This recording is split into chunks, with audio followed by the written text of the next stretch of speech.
Hello, welcome back to our YouTube channel. അപ്പോൾ Malaysian ട്രിപ്പിൻ്റെ രണ്ടാമത്തെ ഭാഗമാണിത്. അപ്പോൾ നമ്മൾ കഴിഞ്ഞ പ്രാവശ്യം പറഞ്ഞു നിർത്തിയത് നമ്മൾ റൂമിലെത്തിയത് വരെയുള്ള കഥകളാണ് അല്ലേ. ഇന്ന് ബാക്കി കഥകളുടെ തുടക്കമാണ്. Next day 2 morning.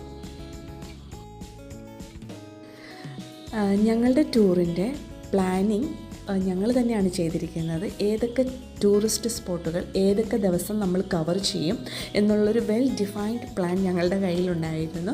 അപ്പോൾ നമുക്ക് ഒന്നിനും ഒരു കൺഫ്യൂഷൻ ഇല്ല. ഡേ 2 ഞങ്ങൾ പ്ലാൻ ചെയ്തിരിക്കുന്നത് തേൻ ഹോ ടെമ്പിളാണ്. അപ്പോൾ അത് എങ്ങനെ പോകണം, ഞങ്ങൾ താമസിക്കുന്ന ലൊക്കേഷനിൽ നിന്ന് എത്ര ദൂരമുണ്ട്, അങ്ങനെ ഓരോ കാര്യങ്ങളും ഓരോ ദിവസത്തെയും ഞങ്ങൾ നന്നായിട്ട് ചാർട്ട് ചെയ്ത് വെച്ചിട്ടുണ്ടായിരുന്നു.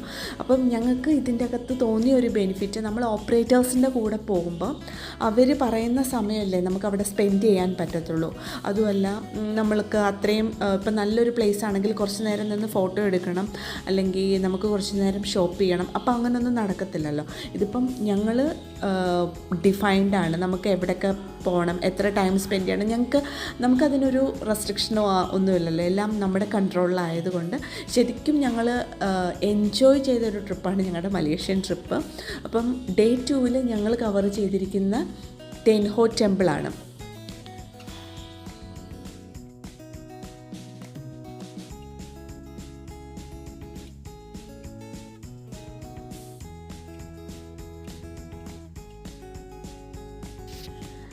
തേൻ ഹോ ടെമ്പിൾ എന്ന് പറയുന്നത് അതൊരു ചൈനീസ് ടെമ്പിളാണ്.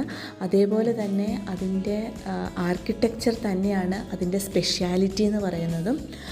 6 ടയറായിട്ടാണ് ഈ ടെമ്പിൾ സ്ഥിതി ചെയ്യുന്നത്. അപ്പോൾ അതിൻ്റെ ആർക്കിടെക്ചർ വ്യൂ കാണാൻ നല്ല ഭംഗിയാണ്. അതേപോലെ തന്നെ ഇതിൻ്റെ 6th ഫ്ലോറിൽ നിൽക്കുമ്പോൾ നമുക്ക് കംപ്ലീറ്റ് കോലാലംപൂർ സിറ്റി കംപ്ലീറ്റായിട്ട് കവർ ചെയ്യാൻ പറ്റും. അതേപോലെ തന്നെ ഇവിടെ ഒരുപാട് മാരേജസ് ഒക്കെ നടക്കുന്നുണ്ട്. അങ്ങനെ marriage registration, Chinese marriage registration centre കൂടെയാണിത്.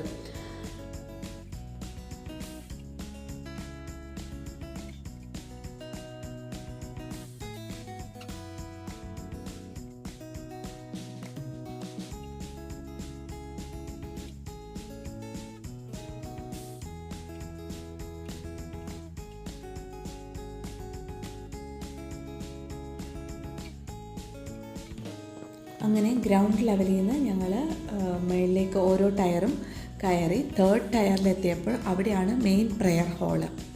അപ്പോൾ ഇതാണ് മെയിൻ പ്രെയർ ഹാളിൻ്റെ വ്യൂ.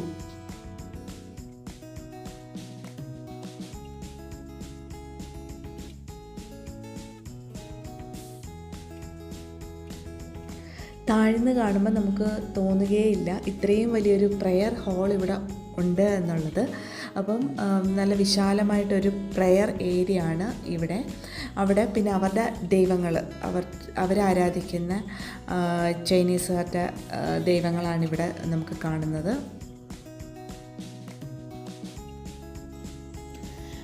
ഇതൊക്കെ അവരുടെ ദൈവങ്ങളാണ്. അപ്പോൾ 3 ഗോഡസ്സാണ് ഇവിടെ ഉള്ളത്. ഫസ്റ്റ് വൺ വന്നിട്ട് സീ ഗോഡസ്, സെക്കൻഡ് വൺ വന്നിട്ട് goddess of mercy, and the third one വന്നിട്ട് the goddess of the water front. അപ്പം ഇങ്ങനെ 3 പ്രതിഷ്ഠകൾ എന്ന് വേണമെങ്കിൽ നമുക്ക് മലയാളത്തിൽ പറയാം. 3 ദൈവങ്ങളാണ് ഇവിടെയുള്ളത്. ഇവിടുത്തെ മെയിൻ ഒരു ഫോട്ടോജനിക് സ്പോട്ടാണ് ഈ മെയിൻ പ്രെയർ ഹാള്. അവിടുത്തെ ഗോൾഡൻ സ്റ്റാച്യൂസിൻ്റെ കൂടെ നിന്ന് അടുത്ത് നിന്ന് നമുക്ക് ഫോട്ടോസ് എടുക്കാൻ പറ്റും. ഇവിടെ എങ്ങും തന്നെ ഫോട്ടോഗ്രാഫി റെസ്ട്രിക്ഷൻ ഒന്നും തന്നെ ഇല്ല. അപ്പോൾ എത്ര ടൈം വേണമെങ്കിലും നമുക്ക് അവിടെ സ്പെൻഡ് ചെയ്യാം, അത്ര ഫോട്ടോസ് വേണമെങ്കിലും എടുക്കാം. നല്ലൊരു കാം ആൻഡ് ക്വയറ്റ് അറ്റ്മോസ്ഫിയർ തന്നെയാണ്. ആ ടെമ്പിളിൻ്റെ അകത്ത് കുറേ ധ്യാനിക്കുന്നവർ, മെഡിറ്റേഷൻ ചെയ്യുന്നവർ ഒരുപാട് പേര് അവിടെ ഉണ്ട്. അപ്പം നമ്മൾ അവരെ ഒന്നും ഡിസ്റ്റർബ് ചെയ്യാതെ നമുക്ക് എത്ര ടൈം വേണമെങ്കിലും അതിൻ്റെ അകത്ത് സ്പെൻഡ് ചെയ്യാം.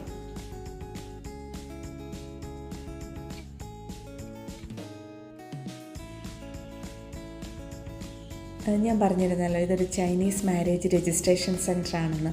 അപ്പോൾ ഇവിടെ ഒരുപാട് മാരേജസ് നടക്കുന്നുണ്ട്. അപ്പോൾ അതിൻ്റെ അകത്ത് ഒരുപാട് പേരിങ്ങനെ മാരേജ് കഴിഞ്ഞിട്ട് രജിസ്റ്റർ ചെയ്തിട്ട് അവിടെ വന്ന് ഫോട്ടോസ് എടുക്കുന്നുണ്ട്. അങ്ങനെ നല്ല നല്ല ഒരുപാട് ചെക്കനെയും പെണ്ണിനെയും ഞങ്ങളിന്ന് കണ്ടിരുന്നു, ചൈനീസ്. അപ്പം എനിക്ക് തോന്നുന്നു ഇതും വൺ ഓഫ് ദ ക്യൂട്ട് കപ്പിളായിരുന്നു. നല്ല രസമായിരുന്നു. ഇങ്ങനെ ഓരോ പോസ്റ്റിലും അവർ ഫോട്ടോയ്ക്ക് പോസ് ചെയ്യുന്നതൊക്കെ കാണാൻ നല്ല രസമുണ്ടായിരുന്നു.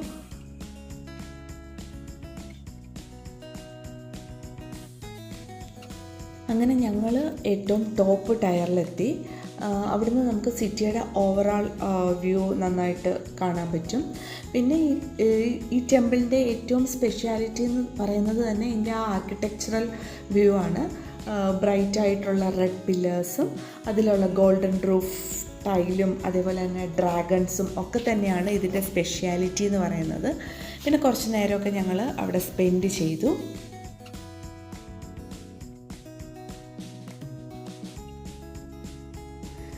ഇതെന്താണെന്നറിയോ?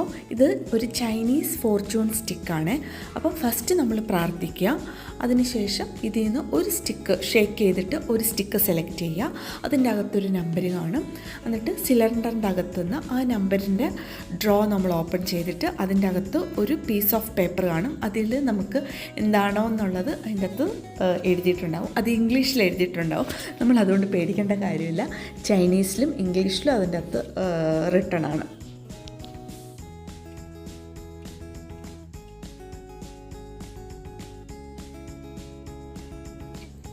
പിന്നെ ഞങ്ങൾ നേരെ പോയത് ടെമ്പിളിൻ്റെ ബാക്ക് സൈഡാണ്. അപ്പോൾ ബാക്ക് സൈഡിലുള്ളത് ചൈനീസ് സോഡിയാക് ഗാർഡനാണ്.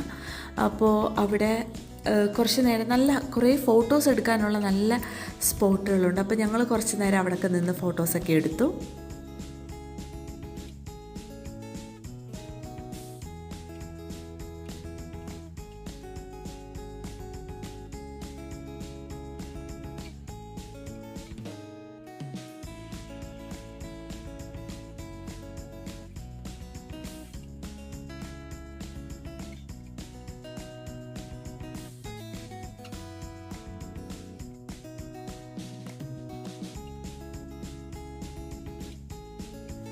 നെക്സ്റ്റ് ഞങ്ങൾ പോയത് ബേസ് ലെവലിലുള്ള ഫുഡ് കോർട്ട് ആൻഡ് സുവനിയർ ഷോപ്പുകളിലേക്കാണ്.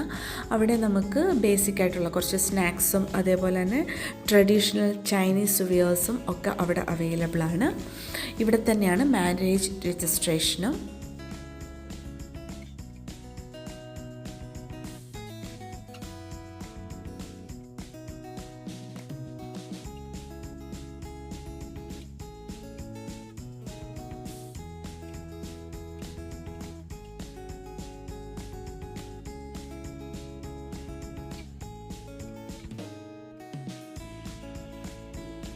ഇതൊക്കെയാണ് തേൻഹോ ടെമ്പിളിലെ കാഴ്ചകൾ. ആക്ച്വലി തേൻഹോ ടെമ്പിൾ കവർ ചെയ്യാൻ ഒരു 3 hours മതി. പിന്നെ ഞങ്ങൾ കുറച്ച് വിശാലമായിട്ടൊരു ഹാഫ് ഡേ സ്പെൻഡ് ചെയ്ത് കണ്ടു എന്നുള്ളതേ ഉള്ളൂ.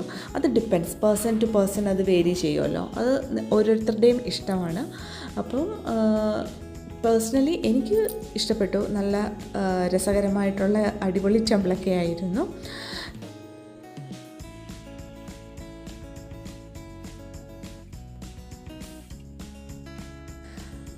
അപ്പോൾ നിങ്ങൾക്ക് വീഡിയോ ഇഷ്ടമായെങ്കിൽ please like, share and subscribe our YouTube channel. Thank you for watching.